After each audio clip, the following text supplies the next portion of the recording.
What did happen with Beilein? What in the world did go wrong with John in Cleveland? He never, ever should have been put in that position. I don't understand. I mean, even if you knew nothing about, how John Beilein was going to coach that team and, kind of the attitude he was going to take, with veteran players, the idea that a 66-year-old lifetime college coach with no NBA experience was going to work was ridiculous.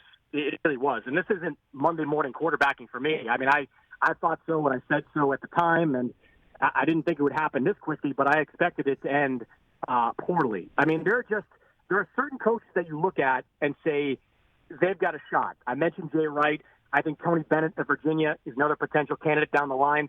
They don't always have to be super young like some of those guys I mentioned, but I think they've got to have their finger on the pulse of the NBA in some way, shape, or form, and Beilein didn't. I mean, if you want to get in the weeds of it, yes, I think going to a team that had veteran players that were used to a certain way of coaching, that being kind of hands-off, have practices, that went from like 12 to 2 instead of like 9 to 4, and this long film session that John Beilein had, I think that was, a big-time problem from the strategic standpoint, but he just wasn't built for coaching in the NBA. And like some coaches aren't. Rick Pitino wasn't. John Calipari wasn't. And John Beilein joins that list. No truth to the rumor that Dan Gilbert got Beilein out of Michigan on behalf of his alma mater, Michigan State. There's no truth to that rumor whatsoever? No?